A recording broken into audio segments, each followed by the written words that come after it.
Next হচ্ছে এইডসে আমি প্রথম থেকে দেখছি নিডল স্টিক ইনজুরি হয়েছে, কীভাবে ম্যানেজ করব। তো প্রথমে সেটা সোপ ওয়াটার দিয়ে ধুতে হবে, প্যানিক করব না, স্কুইজ করব না, আঙুলটা মুখে দেবো না, কোনো রকমের ব্লিচ, বিটাডাইন বা ডিটারজেন্ট ইউজ করব না, আমার সিনিয়রকে জানাবো, ক্যাজুয়ালিটি নেমোকে জানাবো।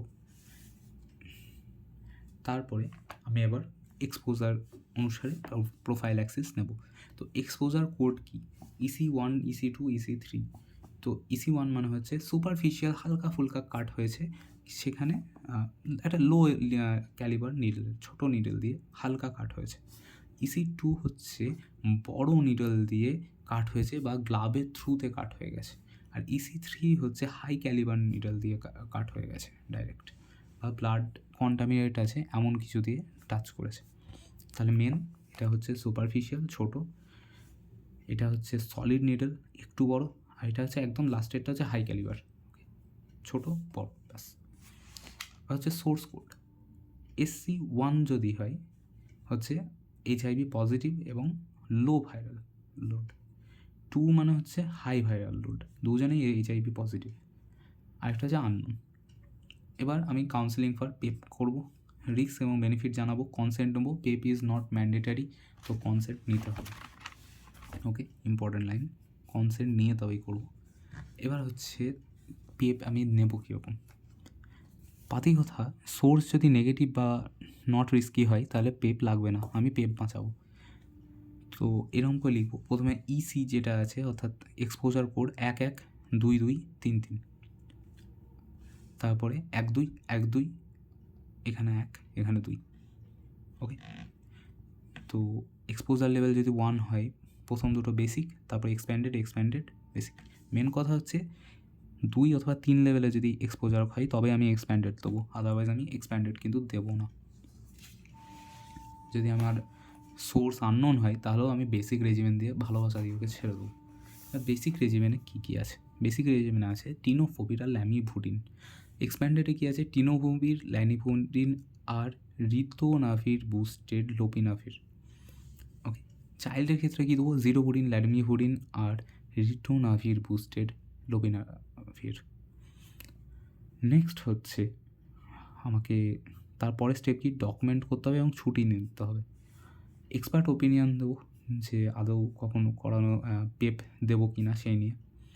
প্রেগনেন্ট মহিলা যদি হয় তাহলে কিন্তু সে পেপ নেবে।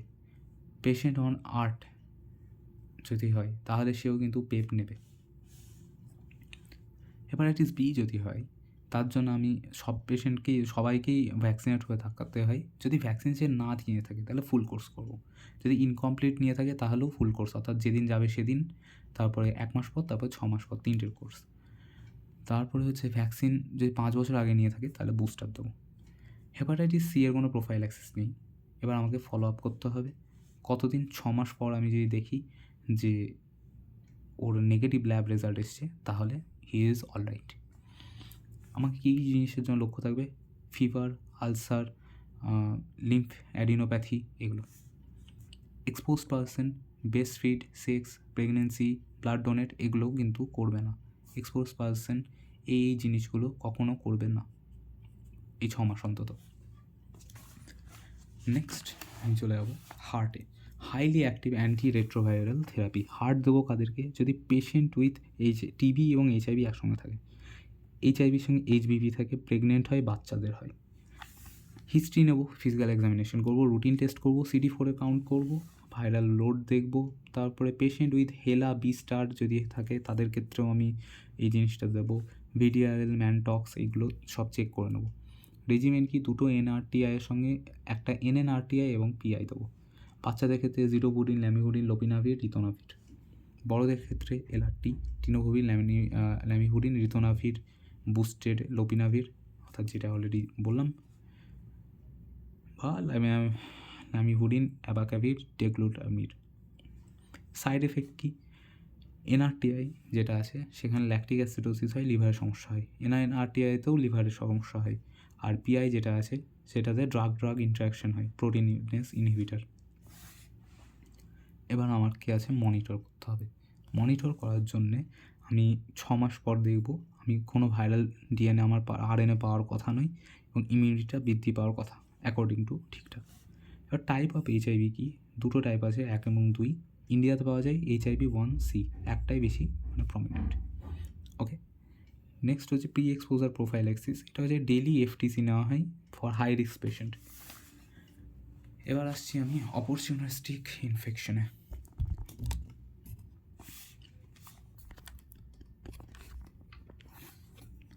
অপরচুনিস্টিক ইনফেকশনস যদি দেখি তাহলে আমাকে মেন মনে রাখতে হবে অর্ডারটা: candida TB, thrush pulmonary TB, extra pulmonary TB, microsporidiosis, cryptosporidiosis, MAC এবং সাইটোমেগালো ভাইরাস। ওকে, এখানে মেন জিনিসগুলো কী কী? 200 কম হলে এক্সট্রা পালমোনারি ইবিভি এগুলো হয়, 100 কম হলে ক্রিপ্টোস্পোরাইডোসিস হয়, 50 কম হলে ম্যাক ডিউ টু টিবি হয়। আর সিএমভি রেটিনাইটিসের জন্য এডসের পেশেন্টরা ব্লাইন্ড হয়। ওকে, এবার এগুলোতে আমাকে কী দেবো? ক্যান্ডিডার জন্য আমি ফ্লুকোনাজল দেবো, টিবির জন্য এখানে আমি অ্যাজিথ্রোমাইসিন দেবো, হার্পিসের জন্য সাইক্লোভির দেবো, আর ক্রিপ্টোস্পোরিয়াডিসের ওদের জন্য ওয়াটারি ডায়রিয়া হয়ে থাকবে। প্রোফাইল্যাক্সিস ফর অপরচুনিটিক ইনফেকশন আমার কী কী আছে? আমার 200 কম হয় তাহলে আমি নিউমোসাইটিস, জেরোফেকি নিউমোনিয়া এটার জন্য প্রোফাইল্যাক্সিস নেবো। 100 নিচে হলে টক্সোপ্লাজমা গন্ডায়ের জন্য, 50-এর নিচে হলে ম্যাকের জন্য অ্যাজিথ্রোমাইসিন নেবো। মনে থাকলে ভালো, না থাকলে যায় আসে না, অলরেডি এটা সাফিসিয়েন্ট অ্যান্সার। প্রিভেনশন কি? হার্ট নিতে হবে, CD4কে বাড়িয়ে 400 উপরে রাখতে হবে, কন্ডোম ইউজ করতে হবে, ভ্যাকসিন নিতে হবে HPV, হার্পিস, HPV এগুলোর জন্যে, এবং আনকুকড এগ খাবো না, সেখান থেকে আনকুকড মিল্ক খাবো না, আনপাস্তুরাইজড মিল্ক খাবো না, সেখান থেকে আনট্রিটেড ওয়াটার খাবো না। নেক্সট হচ্ছে এবার আমি আসছি HIVতে, এডসে। এডস হচ্ছে terminal stage of HIV infection. যখন CD4 200 কম হয়ে যায় বা লেস দ্যান 15% হয়ে যায় তখন তাকে এডস বলা হয়। এডস ইনফেকশনদের যে নাম আমাকে লিখতে বলে তাহলে এই ইনফেকশনগুলি হচ্ছে এডসের ইনফেকশন। এডস ডিফাইনিং কন্ডিশনের নাম, এডস ডিফাইনিং কন্ডিশন হচ্ছে এগুলি: ক্যান্ডিডা, ইসোফ্যাজাইটিস, নট থ্রাশ আমারও হতে পারে, কিন্তু ইসোফ্যাজাইটিস একমাত্র ইমিউন 12টা বেঁচে গেলে। CMV retinitis, herpes, ulcer, Kaposi sarcoma এগুলো অনলি এডসেরই পেশেন্টের মধ্যে থাকে, একজন পেশেন্টের মধ্যে এত কিছু থাকে না। এবার হচ্ছে জিআইটি ইনফেকশন ইন এডস, তো এই অ্যান্সারগুলোই হবে, ঠিক আছে? Candida, esophagitis, thrush, TB, same answer. Next আছে কাপুসি সার্কোমা। এটা হিউম্যান হার্পিস ভাইরাস টাইপ 8-এর জন্য হয়ে থাকে, স্যালাইভা ব্লাড থেকে ছড়ায়, লিম্ফ ভেসেলের মধ্যে এই টিউমারটা তৈরি হয়। এখানে এডসের লিম্ফ অ্যাডিনোপ্যাথি হচ্ছে, এখানে টিউমার তৈরি হচ্ছে লিম্ফ ভেসেলের মধ্যে। তো এর 4টে type: classic, epidemic, endemic, transplant related. Epidemic যেটা সেটা এডসে পাওয়া যায়। এখানে কী হয়? চামড়ার মধ্যে প্রথমে ম্যাকিউল, তারপরে প্যাপিউল, তারপরে প্লেক তৈরি হয়। চাপ নেই, আমার এটা কিছু হয়নি, ঠিক আছে? কোথায় হয়? ফেস, পা, মুখ, জেনিটালিয়া, এখানে। ডায়রিয়া হতে পারে। এবার হচ্ছে বায়োপসি করবো, সিটি এমআরআই, টিউমার যেহেতু সিটি এমআরআই দিয়ে আমি এক্সটেন্ট কত দূর আছে সেটা একবার চেক করে নেবো। কিওর এটা কিন্তু কিছু নেই, এটা ইমিউন সাপ্রেশনের জন্য হচ্ছে, তো আমাকে দেখতে হবে যে HIVকে আমি ট্রিট করে দেবো, তারপরে আমাকে ইমিউন সাপ্রেস করবো। এটা সিম্পলি একটা ব্যালেন্সের মধ্যে দিয়ে করতে হবে। নেক্সট আসছি আমি এই ছবিটায়, স্টেজেস অফ HIV যদি আমি বলি, তা স্টেজ কী কী আছে? একটা হচ্ছে অ্যাকিউট ইনফেকশন, প্রথম মাসে ফিভার, ফ্যাটিক, লিম্ফ নোড বড়, লিম্ফ অ্যাডিনোপ্যাথি অর্থাৎ এগুলো হচ্ছে, CD4 কমছে। ক্রনিক, এই সেটটা হচ্ছে ক্রনিক এসিমটোমেটিক, এটাতে ল্যাটেন্ট ফেজ ওইটাই, এখানেও লিম্ফ অ্যাডিনোপ্যাথি হবে, CD4 কমতে থাকবে। এটা যদি আমি HIV ড্রাগ ট্রিটমেন্ট নিই তাহলে এটা কয়েক বছর টানা চলতে থাকে, কোনো সমস্যা হয় না। তারপরে আর্টের জন্য সাপ্রেস হয়ে গেল। একটা হচ্ছে অ্যাডভান্স HIV, যেটা হচ্ছে এডস, CD4 200 কম, পাতি কথা। এবার ক্লিনিক্যাল স্টেজিং যদি আমি করি HIVর, তাহলে কি? 1 নম্বর স্টেজে কোনো সিমটম থাকবে না, লিম্ফ নোডগুলো বড় হবে। 2 নম্বরে ওয়েট লস হবে, মুখে ইনফেকশন, নখে ইনফেকশন দেখা যাবে। 3 নম্বরে সিভিয়ার ওয়েট লস, ওই যা আছে সব কিছু দেখা যাবে, জ্বর, diarrhoea, anaemia, infection, pulmonary TB. 4 নম্বরে extra pulmonary TB, Kaposi sarcoma, MAC, এগুলো। অর্থাৎ আমার এই অপরচুনিস্টিক ইনফেকশনের যে ছবিটা আছে আমি এখানে এঁকে দিতে পারবো। বাচ্চাদের ক্ষেত্রে 4টের বদলে 3টে স্টেজ থাকে, 1, 2, 3 নম্বরে কি ওই অপরচুনিটিক ইনফেকশনগুলো হয় আর ফেলিয়ার টু থ্রাইভ হয়। 2 নম্বরে ওয়েট লস, 1 নম্বরে একই জিনিস, লিম্ফ নোড বড় একই। নেক্সট আসছি এইচআইভি আমি ডায়াগনোসিস কীভাবে করবো। তো এইচআইভি ডায়াগনোসিস মেন হচ্ছে স্ক্রিনিং টেস্ট হচ্ছে ELISA, enzyme linked immuno sorbent assay. এখানে ইউনিভার্সাল স্ক্রিনিং করা হয় এইচআইভি P24 অ্যান্টিজেন অ্যান্টিবডি রিয়াকশনটা আমি দেখি। নেক্সট হচ্ছে ওয়েস্টার্ন ব্লটে আমি প্রোটিন দেখি, অর্থাৎ অ্যান্টিবডি ডিফারেন্সিয়েট করে এইচআইভি 1 এবং 2 এর মধ্যে। ইন্ডিয়াতে এইচআইভি 1C বেশি পাওয়া যায়। নেক্সট হচ্ছে RT-PCR, এটাও কনফার্মেশন করে দেয়। এইডস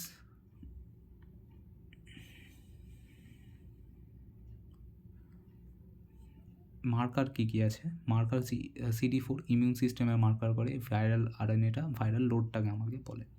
অ্যাডিশনাল আমি কী কী ইনভেস্টিগেশন করব, hepatitis B, C, CMV, syphilis, TB, STD, CT, MRI, brain, chest সব কিছু করব। অ্যান্টিরেট্রোভাইরাল ড্রাগের ছবির একটা সুন্দর এক্সপ্লেনেশন বইয়ে আছে। নেক্সট হচ্ছে ওরাল লিশন ইন এইচআইভি। এটা হচ্ছে 7টা ওরাল লিশন পাওয়া যায়, যেগুলো অলরেডি পড়েছি, আবার একই অ্যান্সার।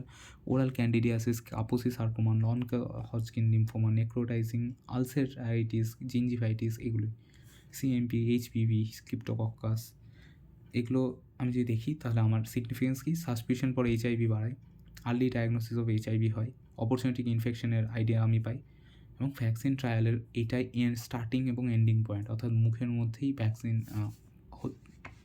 স্টার্ট এবং এন্ডিং পয়েন্ট। এর আগে হলে সত্যিকারে এইচআইভি হয়ে যাবে ট্রায়ালের ওপর। ম্যানেজমেন্ট এইচআইভি মেডিসিন দেবো, হাইজিন দেখবো, লাইফস্টাইল।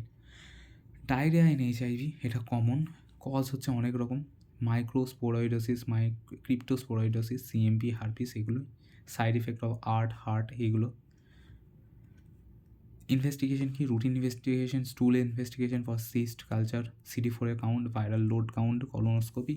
কী করবো, হাইজিন মেনটেন করবো, হাইড্রেশন রাখবো, ফুড কম খাবো, লোপেরামাইড যেন ডায়রিয়াটা আটকায়, আর অ্যান্টিবায়োটিক।